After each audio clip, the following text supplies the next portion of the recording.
आपका दोस्त रोहित विसैया और आप देख रहे हैं युग वाणी टाइम्स से। विश्व की प्रसिद्ध रामलीला अयोध्या के रामलीला की तैयारियां जोर से चल रही हैं और आज रामलीला में मुख्य किरदार निभाने वाले अभिनेता गूफी पेंटल जी की आज अनाउंसमेंट हुई है और हमारे साथ मौजूद है रामलीला में मुख्य किरदार निभाने वाले श्री राम का किरदार निभाने वाले राहुल भूषण जी। आइए उनसे बात करते हैं। बहुत बहुत स्वागत है राहुल जी एक बार। नमस्कार मेरे भाई रोहित, कैसे हो आप? बड़े बड़े कैसी तैयारी चल रही है? मात्र कुछ दिन बचे हैं रामलीला के, कैसी तैयारी चल रही है? तैयारी तो फर्स्ट क्लास चल रही है। हम लोग तो पिछले 4 महीने से ऐसे तैयारी कर रहे हैं जैसे कि हमारी रामलीला अगले हफ्ते होने वाली है।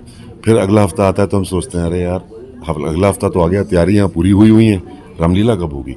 फिर हम इंतज़ार करते हैं, फिर और तैयारियाँ करते हैं और तैयारियाँ करते हैं और गुड़ डालते हैं। तो हम लोग तैयारियों में पीछे नहीं हैं और भगवान के आशीर्वाद से तैयारियाँ अच्छी चल रही हैं और ऑलमोस्ट सारी तैयारियाँ पूरी भी हो चुकी हैं। हमारे डायरेक्टर साहब भी हैं यहाँ पे, प्रमोद जी वो भी आए हुए हैं। सो बॉबी जी हमारे प्रोड्यूसर हैं, वो भी यहाँ पे हैं। सो हम बस इंतज़ार कर रहे हैं कि 25 सितंबर फटाक से आ जाए और हम अपना मंचन चालू करें। जी जी जी। महाभारत से गूफी पेंटल जी को रामायण में उतार दिया गया है, क्या कहेंगे?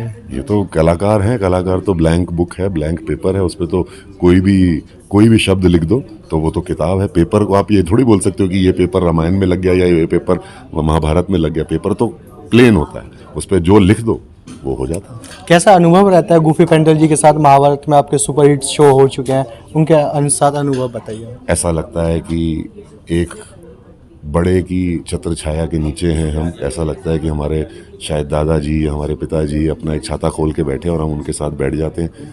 इतनी एनर्जी मिलती है, इतना सुकून मिलता है उनके साथ। बैक स्टेज भी 2 शब्द बोल लेते हैं हम। ज़्यादा बातें तो नहीं हो पाती क्योंकि हम अपने कैरेक्टर में रहते हैं, वो अपने कैरेक्टर में रहते हैं। अभी रामायण में भी वो अपने कैरेक्टर में रहेंगे, हम अपने कैरेक्टर में रहेंगे। लेकिन ऐसा मुझे लगता है उनके साथ बैठ के कि मतलब जैसे होता है ना, शबरी को बेर खा के जो स्वाद मिलता है वो मुझे गूफी जी के साथ बातचीत करके बैक स्टेज ग्रीन रूम में गप्पे मार के एंजॉय जोक्स करके एंजॉय करके हमें जो सुकून मिलता है, जो तसल्ली मिलती है, वो बयान नहीं करी जाती। इतना ऐसा लगता है कि एकदम फैमिली है। एक अभिनेता की खूबियाँ रहती हैं, तो गूफी जी से क्या सीखने को मिलता है? गूफी जी से सबसे पहली चीज़ जो सीखने को मिलती है वो है टेक्निकलिटी। वो टेक्निकली इतने करेक्ट रहते हैं। वो कोई भी शब्द ऐसा अब स्क्रिप्ट में भी हो तो उसको बदल देते हैं। जो जैसे कहते हैं कि भाई ये उर्दू है, यहाँ पर नहीं होनी चाहिए, ये शब्द आ गया, ये नहीं होना चाहिए, वो आ गया, वो नहीं होना चाहिए, ऐसे नहीं होना चाहिए। तो वो बहुत चीज़ें बदलते हैं for the betterment of the play और the betterment of the show. नहीं तो एक्टर को क्या फ़र्क पड़ता है अगर सोचा जाए तो कि भाई हमें तो पैसे मिल रहे हैं, हम तो अपना काम करेंगे और चले जाएंगे। सो ऐसा नहीं होता। लेकिन गूफी जी के साथ ये है कि जैसे मैंने आपको कहा कि वो बहुत सुलझे हुए कलाकार हैं और वो बैठ के आपका भी मंचन देखते हैं। अगर आप एक्टिंग कर रहे हो तो वो साइड विंग्स में बैठ के आपको भी देखते हैं कि आप कैसा कर रहे हो। तो जैसे महाभारत में हमारा एक सीन है जिसमें कुंती माता और कर्ण का सीन है, जो कर्ण मैं निभाता हूँ, कुंती माता एक स्टार है वो निभाती हैं। तो गूफी जी, वो बड़ा रोने धोने वाला सीन है, उसमें कर्ण भी रोता है, माता भी रोती है और बड़ा इमोशनल सीन है, बहुत ही ज़्यादा इमोशनल सीन है। और विंग्स में गूफी जी बैठे हुए रो रहे होते हैं। तो मैं कई बार उनसे पूछता हूँ कि हमने 70 शो कर दिए इस प्ले के और फिर भी आप रोते हो।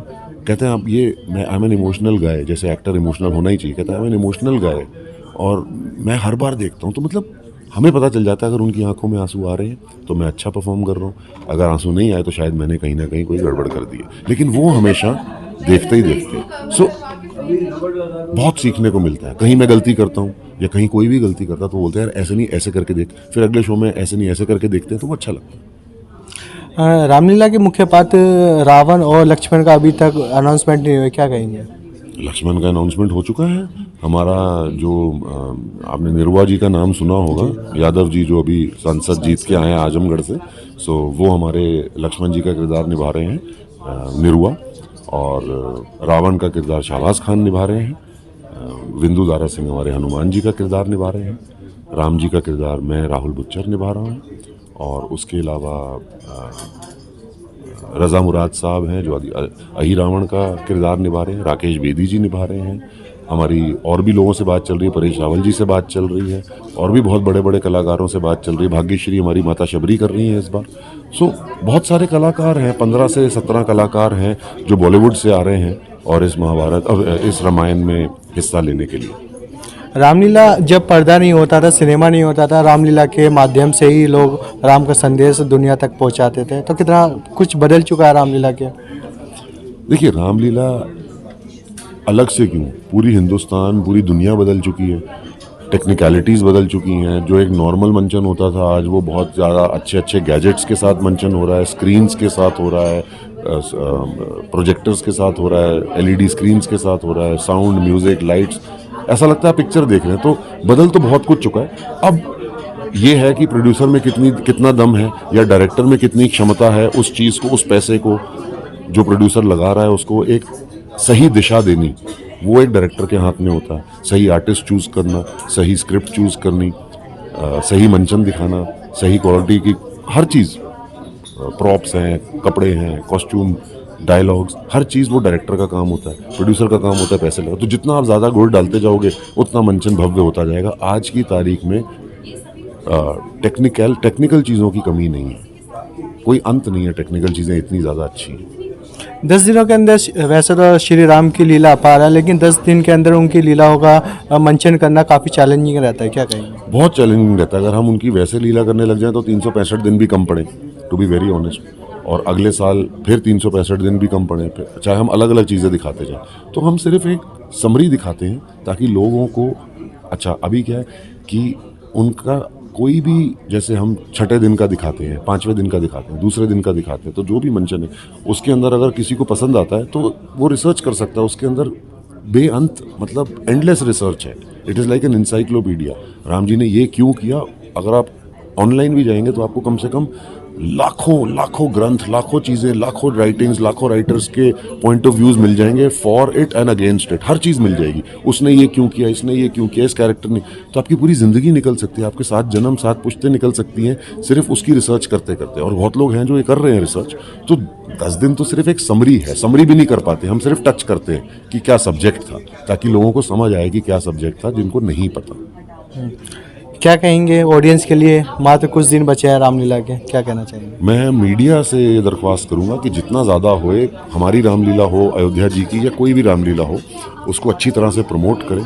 अगर मैं ब्लेसिंग्स देने लायक हूं तो मैं सारी हिंदुस्तान क्या पूरे विश्व की रामलीलाओं को ब्लेसिंग्स देना चाहता हूं और शुभकामनाएं देना चाहता हूं कि आप लोग जो काम कर रहे हैं बहुत अच्छा काम कर रहे हैं, हमारे कल्चर को, हमारी हिस्ट्री को फैलाने का काम कर रहे हैं। इससे अच्छा नेक काज कोई हो ही नहीं सकता। और आपके इस मंचन से अगर राम जी के विचार, राम जी की जो अच्छी टीचिंग्स हैं, अगर कोई अपने मन में धारण कर ले और सांप्रदायिक दंगे कम हो जाएं, वो कास्टिज्म कम हो जाए, भेदभाव, जातिवाद, कोई भी एक ऐसी समस्या कम हो जाए, तो हम लोग सब मिलके अपने आप को सौभाग्यशाली मानेंगे कि हमने सोसाइटी के प्रति कुछ कंट्रीब्यूट किया है।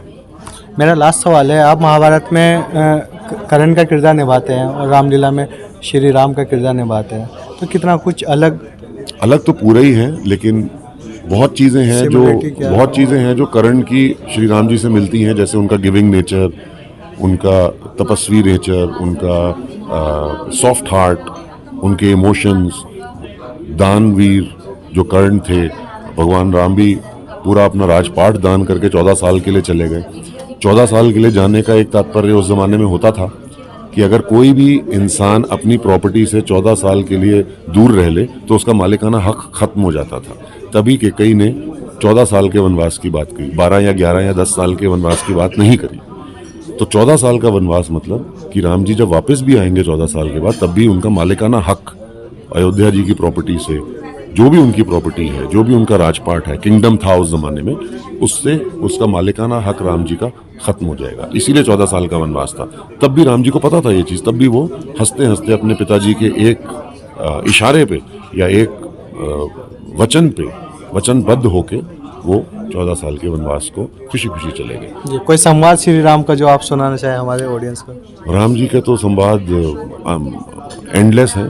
सबसे अच्छा संवाद मेरा जो फेवरेट है वो तो यही रहता है कि राम भी तुम में है, तुम में ही रावण, दोनों तुम्हारे, अब किससे तुमको क्या लेना है, ये निर्णय है तुम्हारे। जी, बहुत बहुत शुभ। हमारे साथ मौजूद थे श्री राम का किरदार निभाने वाले अभिनेता राहुल भूषण जी, और बहुत जल्दी रामलीला का मंचन किया जाएगा। आप सभी दर्शकों से गुजारिश है कि रामलीला, अयोध्या की रामलीला को ज़्यादा से ज़्यादा देखें और शेयर करें। मैं आपका दोस्त रोहित बिसैया, देखते रहें युगवाणी टाइम्स।